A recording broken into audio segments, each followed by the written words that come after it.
Mis queridos hermanos, hemos estado tratando el tercer punto, que ¿cómo lo titulamos? El compromiso de la unidad como fundamento de la edificación. Ha sido el punto que hemos estado trabajando. Y miramos un punto A. El punto A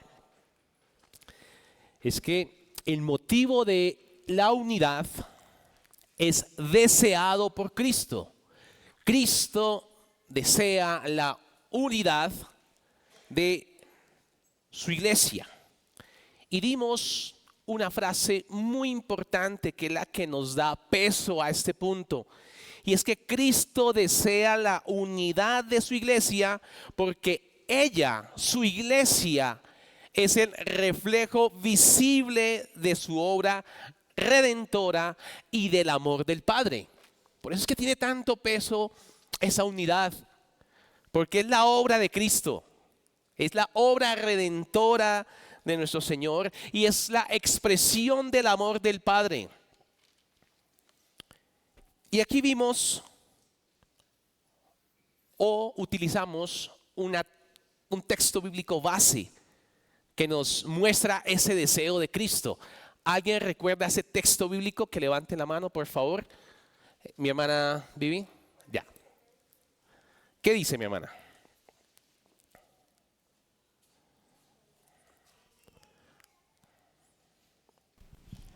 ¿Cuál es el texto, mi hermana? Que eso me hace... Juan 17, 21. Perfecto, ese es el texto, Juan 17, 21. ¿Alguien tiene el texto bíblico a la mano? Juan 17, 21. Adelante, mi hermano.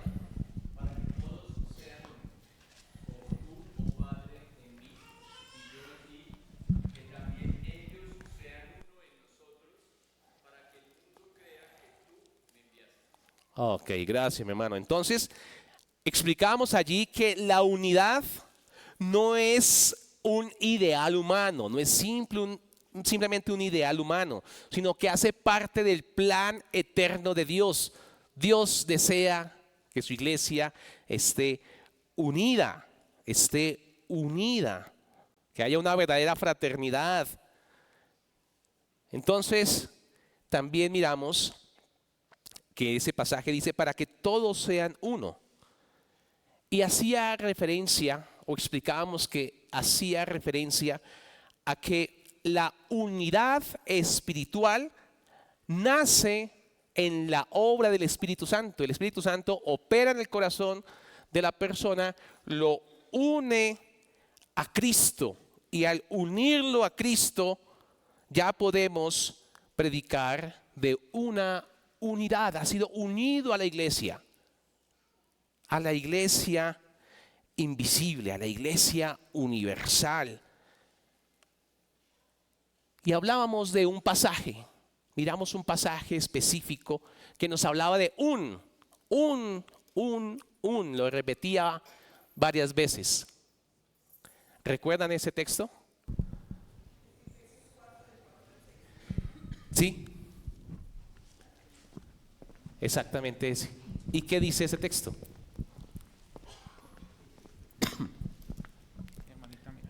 ¿Qué dice el texto que la hermana acaba de mencionar? Ahí lo están buscando rápidamente, muy bien. Dice: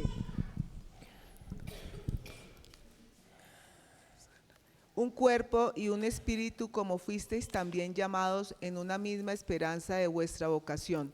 Un Señor, una fe, un bautismo, un Dios y Padre de todos, el cual es sobre todos y por todos y en todos. Amén, mi hermana. Un cuerpo, un espíritu, un Señor, una fe, un bautismo, un Dios y Padre de todos. Entonces, la iglesia está compuesta por muchas congregaciones. Hablábamos que muchos tienen unos énfasis, otros distintos niveles de madurez. Y hablábamos que la Iglesia Universal comparte una unidad espiritual invisible. Pero es en la iglesia local donde se practica practica la unidad visible. Hablábamos que el apóstol Pablo le habló a una iglesia en particular y les habló a esta iglesia de la importancia de la unidad. Ya esa unidad que tratamos, de la unidad invisible, que es de la iglesia universal, unidos por el Espíritu, por un mismo Señor, a Cristo y asimismo a la iglesia universal, ahora se debe hacer visible esa unidad en la iglesia local. Y el apóstol Pablo usa un pasaje y le habla a una iglesia en específico. ¿Recuerdan esa parte? Mi hermana. Sí, pero ¿cuál es el texto que su merced dice? Efesios 4:3, No. solícitos en guardar la unidad del Espíritu en el Ese vínculo también de lo la paz. usamos y es muy importante y ya lo vamos a tocar. Mi hermano. Sí, señor, ese es.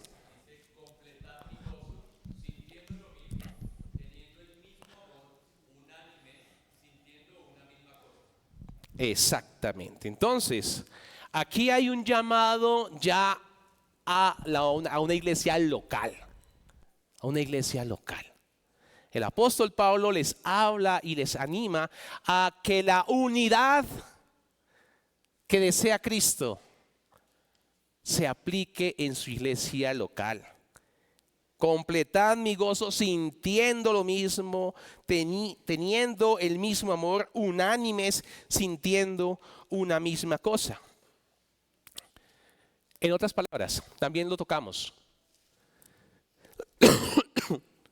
No podemos controlar todos los debates que hay en el mundo evangélico, pero sí es nuestro deber como miembros velar por la unidad de nuestra iglesia local donde el Espíritu Santo nos ha puesto.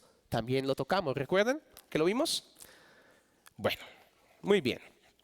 Y también hablamos que pueden haber infinidad de debates y esos debates generalmente terminan, no siempre, pero muchos terminan en discusiones estériles que no producen edificación a la iglesia.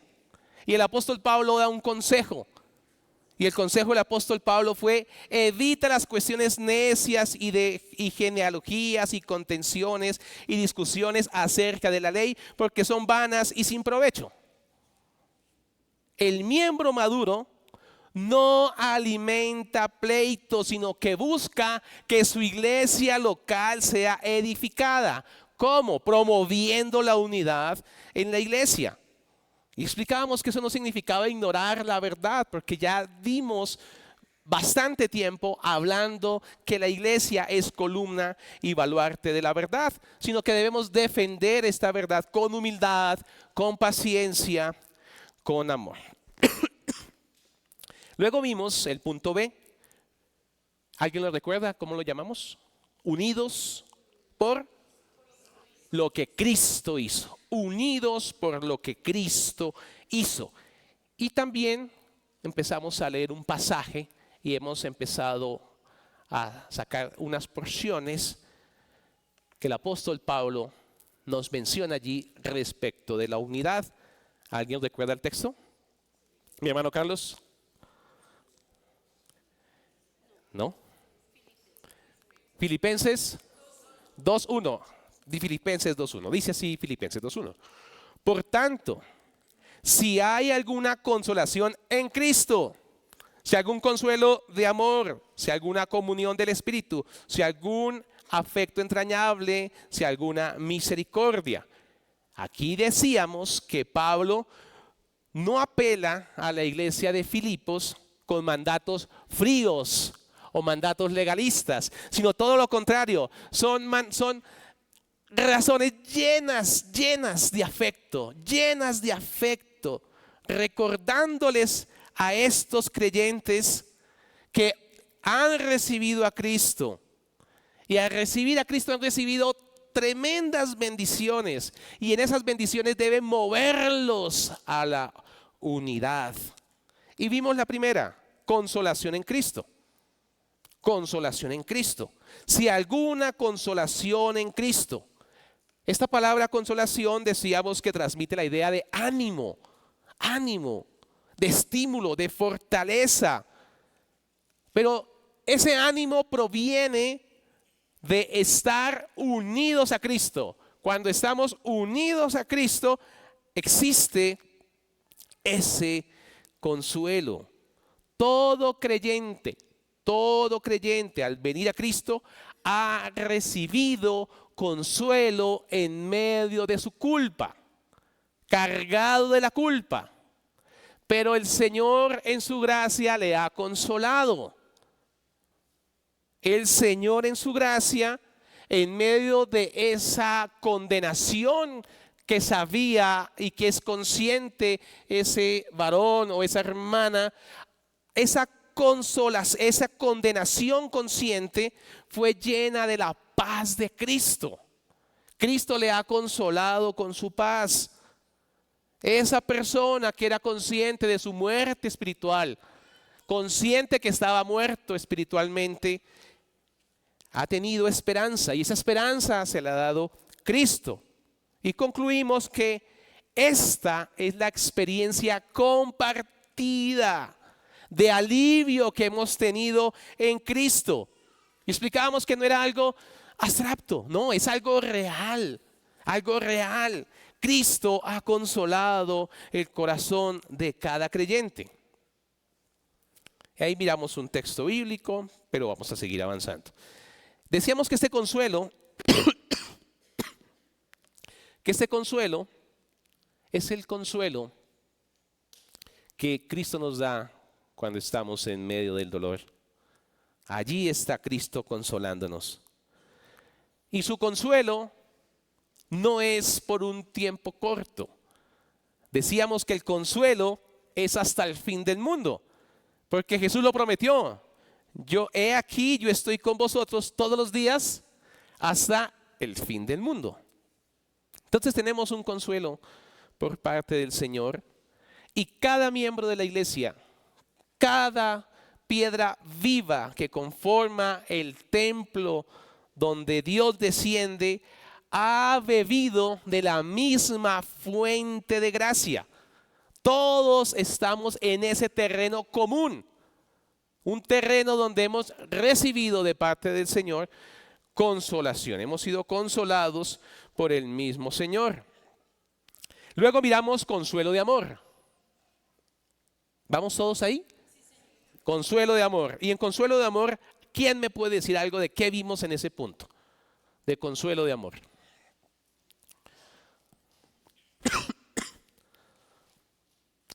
Aquí, mi hermano, tiene el micrófono. Ahí, con Tati.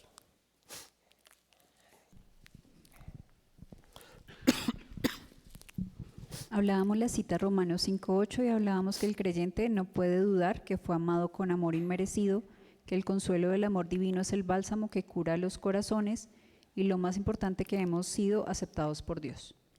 Amén. Así es. Todo creyente o en todo creyente, el amor de Dios ha sido derramado. En todo creyente, el amor de Dios ha sido derramado.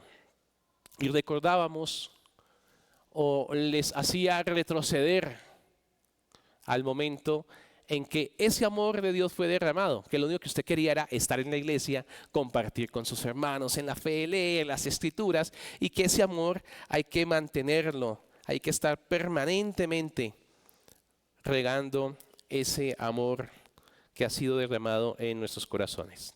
Miramos luego comunión del Espíritu. Esa comunión del Espíritu, decíamos que viene la palabra koinonía, que significa compañerismo. Hay una participación compartida. No se trata de una comunión superficial, sino hay algo, hay alguien que nos une en esa comunión. Cristo, su Espíritu en el que hemos sido bautizados. Y leíamos el texto: porque por un solo Espíritu fuimos todos bautizados en un cuerpo, sean judíos o griegos, sean esclavos o libres, y a todos se nos dio a beber de un mismo Espíritu. La unidad de la iglesia no descansa en afinidades humanas, sino en la obra sobrenatural del Espíritu Santo. Así que hay una participación compartida. Todos hemos tenido esa participación con el Señor. Entonces hay una comunión con el Espíritu. Y finalmente, hacía yo la pregunta, si la unidad la creamos nosotros. Y la respuesta era ¿qué? No. Dios ha hecho esa unidad. Cuando el Espíritu ha operado en el alma de la persona ha sido regenerada, ha sido unida a la iglesia. Es una piedra viva. Ahí es cuando es una piedra viva. Y es útil para la edificación de la iglesia. Ha sido unida a Cristo. Esa piedra viva, unida a Cristo, llena del Espíritu Santo, de la verdad de Dios, es la piedra unida. Y la unión de muchas piedras es la unión de este edificio. Entonces, quedamos ahí, ¿cierto, mis hermanos? Unida. Se nos pide es guardarla, ¿no? Guardar. Las piedras vivas guardan esa unidad. La unidad la ha hecho Dios, pero nosotros debemos esforzarnos en guardar esa unidad porque el texto bíblico lo dice. Solícitos en guardar la unidad del Espíritu en el vínculo de la paz. Eso es lo que debemos hacer. Todas las piedras vivas unidas, debemos guardar esa unidad, preservar esa unidad que Dios nos ha dado. Miramos afecto entrañable. ¿Y en afecto entrañable qué vimos? En afecto entrañable y misericordia, que fue el D.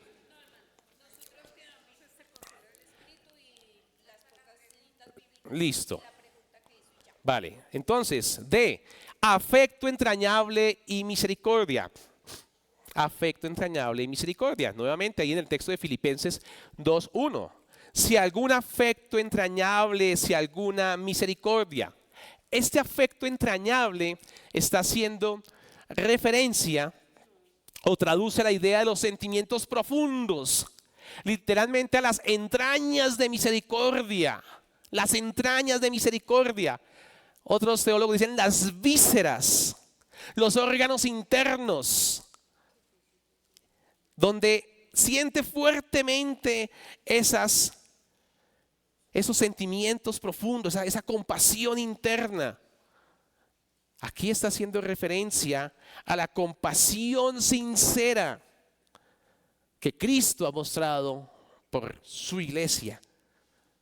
Y esa compasión no es fría, es una compasión que es sensible. Cristo tuvo esa sensibilidad con su iglesia y se dio por su iglesia, y Él tiene esa sensibilidad que nosotros debemos tener en cuenta al momento en que cuando tratemos a otro hermano, recordemos que Cristo lo dio todo por ese otro hermano.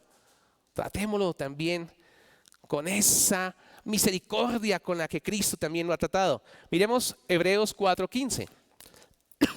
Hebreos 4:15.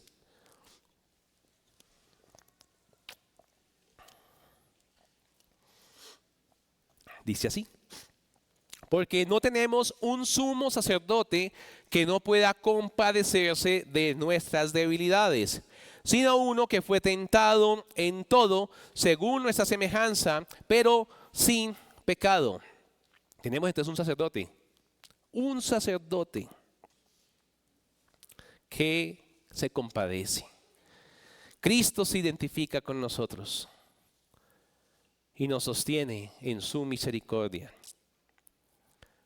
Nos sostiene en su misericordia. Miremos Efesios 2, versículos 4 y 5. Efesios 2, versículos 4 y 5. Dice así: pero Dios, que es rico en misericordia por su gran amor con que nos amó, aun estando nosotros muertos en pecados, nos dio vida juntamente con Cristo. Por gracia sois salvos. Una misericordia que hemos recibido todas las piedras vivas. Cada piedra viva es testigo de ese amor que Dios ha mostrado en misericordia al bajar y dar su vida por los perdidos. Por tanto, ese afecto entrañable y la misericordia de Dios son muy importantes para la iglesia. Son razones muy poderosas para que mantengamos la unidad como iglesia. La unidad no puede ser artificial, no puede ser superficial. Esa unidad es como esas bolsas de canicas. No sé de ustedes cuántos jugaron a las canicas, pero pues yo sí jugaba a las canicas. Y algunos tenían, de tener tantas canicas, llevar en un tarro. Bueno, no es para el ejemplo, pero digamos lo que sí para el ejemplo.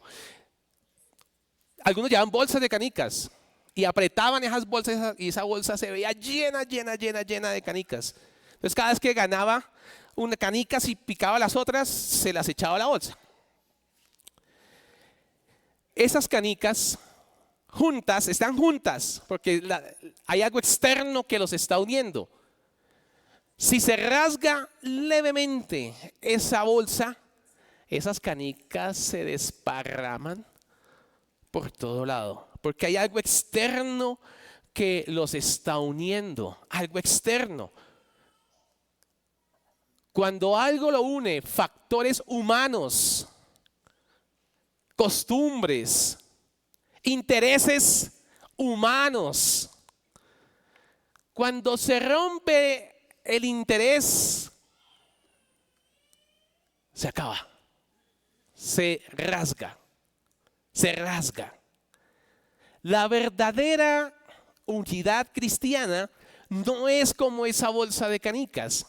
La verdadera unidad cristiana es más bien como, lo dimos en algún ejemplo, como el imán que atrae esas pequeñas virutas de hierro y las se pegan con la fuerza que trae el imán.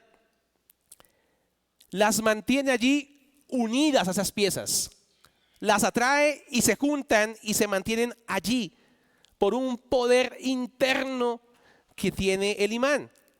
Ese imán en la iglesia es Cristo. Cristo es el imán que nos atrae con su fuerza irresistible, con su espíritu que habita en cada creyente. Pablo nos está enseñando en este pasaje que la iglesia debe buscar la unidad teniendo en cuenta todas estas riquezas que hemos recibido. Así que el compromiso de la unidad es fundamental para nuestra iglesia local. No somos como esas canicas en un saco externo que nos junta, que tenemos intereses humanos. No, nada de eso. Somos como esas partículas de hierro que se pegan al imán, a Cristo. Y cuando cada miembro es consciente que está unido a Cristo, que el Espíritu Santo le ha unido a Cristo, su propósito o su deseo va a ser hacer lo que Cristo quiere que se haga. ¿Y qué fue lo que dijimos al comienzo de cuál es el deseo de Cristo? Que la iglesia sea unida. Ese es el interés que debemos buscar. La unidad de la iglesia. La unidad de la iglesia. Y esta unidad se fortalece en el Evangelio, dando testimonio del poder de Dios. Tercero, vamos a ver el tercero. Las marcas de la unidad. Las marcas de la unidad. Entonces miremos Filipenses 2, el versículo 2. Dice así: completad mi gozo sintiendo lo mismo, teniendo el mismo amor, unánimes, sintiendo una misma cosa. Ya vimos los motivos. Ya vimos los motivos de la unidad. Ahora aquí vamos a ver unas marcas visibles. La unidad verdadera no es un ideal abstracto, sino es una realidad práctica en la iglesia. Aquí se manifiesta. Pongan ahí punto A. Sintiendo lo mismo. Sintiendo lo mismo. Completar mi gozo sintiendo lo mismo. ¿Sí lo vieron ahí en el texto? Sintiendo lo mismo. Completar mi gozo sintiendo lo mismo. Estamos en Filipenses 2, versículo 2.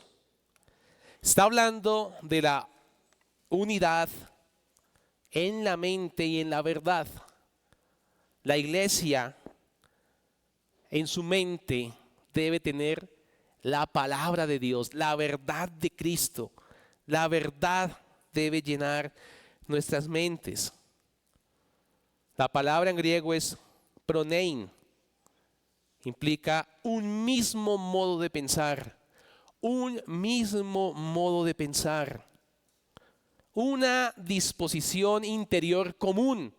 Hay algo común internamente que nos está moviendo hacia una meta. La unidad de la iglesia no comienza con emociones, no son las emociones, sino son las convicciones que compartimos en torno a la persona y a la obra de Cristo. Por eso es que la iglesia es llamada la columna y baluarte de la verdad. Una iglesia puede tener actividades, hermandad, pero más que eso debemos compartir una doctrina central, una unidad en la verdad de Cristo. Y es aquí en la iglesia donde usted recibe esa instrucción, es formado en esta verdad, se enseña la verdad de Cristo, se enseña su palabra. Y también es un espacio para poderles animar a que estudien la confesión de fe. Prepárense, lean la confesión de fe. Esta unidad doctrinal tiene un acuerdo profundo en la persona de Cristo, la obra de la cruz, la autoridad de la palabra, que somos salvos por medio de la gracia mediante la fe. Miremos allí Efesios 4, versículo 13. Efesios 4, versículo 13. El que la tenga, la lee, por favor. Efesios 4, versículo 13. En voz alta, mi hermano, por favor. Sí, señor. Efesios 4, versículo 13.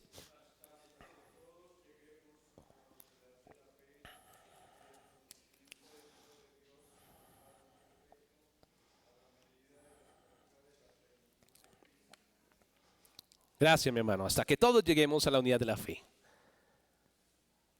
Dios ha venido llevando a su iglesia, la ha venido madurando en su soberana voluntad. Algunos que son más viejos conocen más detalle de cómo la iglesia, estoy hablando de nuestra iglesia, cómo nuestra iglesia bautista, reformada, gracia soberana, estamos con nombre y apellido para que no piensen en una iglesia X, en nuestra iglesia, conocen cómo Dios ha venido trayendo nuestra iglesia, cómo la ha venido desarrollando, cómo ha venido dando dones, cómo ha venido dotando personas, cómo ha venido trayendo hermanos, cómo se ha venido edificando, todo el trabajo que se ha hecho. Si es un hermano miembro, chévere que usted se junte con hermanos viejos, indague, pregunte cómo la gracia del Señor ha venido llevando a la iglesia paso a paso. Conozca de la historia de la gracia del Señor en la iglesia y cómo la ha venido llevando. ¿Por qué es importante? Porque usted hoy debe andar en la misma página que están dando la iglesia. No podían dar una página distinta a la que la iglesia hoy están dando. Como cuando leemos un libro y vamos a meditar una parte de un libro. Pues todos nos ubicamos en la misma página. No es lógico que usted esté en una página adelante o en una página atrás. No habría unidad. Todos debemos ir en la misma página del libro, avanzando hacia el propósito, hacia la meta, hacia donde el Señor va llevando su iglesia. Es como un músico, o más bien como una orquesta. Cada músico tiene su instrumento y va a tocar notas diversas, diferentes notas.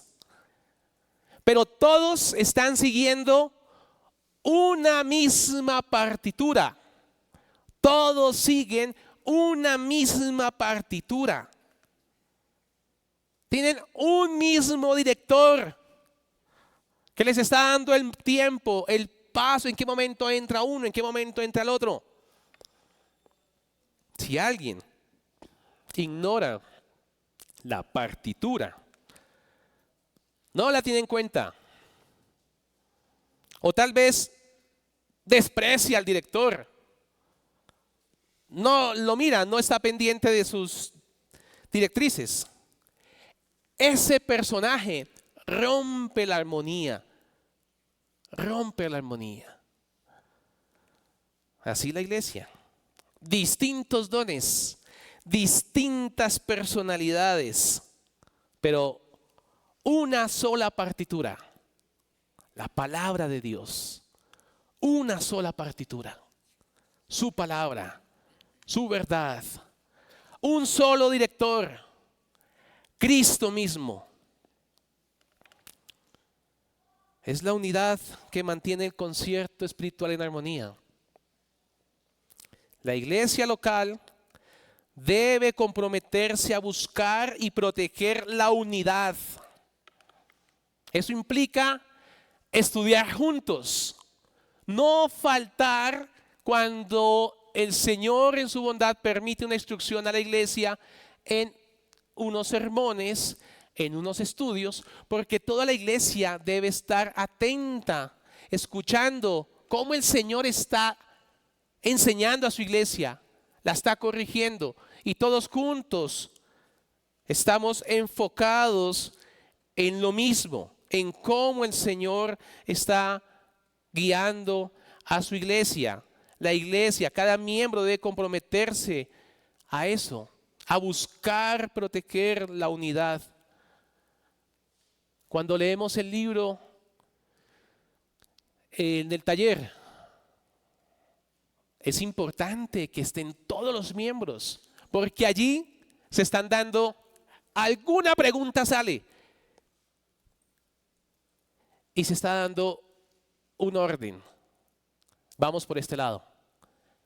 Esto se entiende de esta manera. Y es importante que toda la iglesia lo escuche. Es importante que cada miembro lo tenga claro para que sepa ubicarse.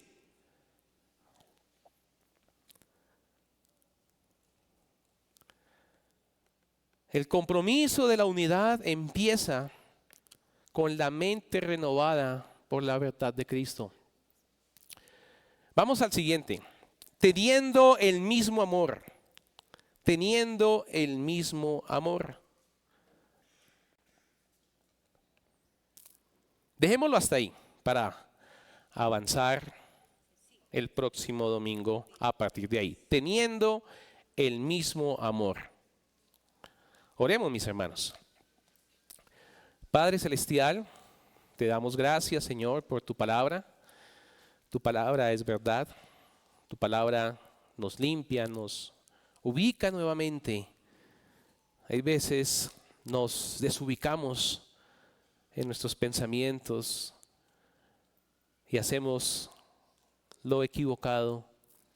Te pedimos que tu palabra nos ubique, nos dirija y que nosotros de manera humilde podamos obedecer por amor a Cristo, por la edificación de tu iglesia. Danos, Señor, un espíritu laborioso para la edificación de tu iglesia. Ubícanos, por favor, en cada área de servicio de tu iglesia. Y ayúdanos, Señor, a ser útiles y poder con gozo hacer nuestro trabajo. El trabajo que tú nos des en tu santa iglesia. Te damos a ti la gloria, Padre, en el nombre de Jesús. Amén.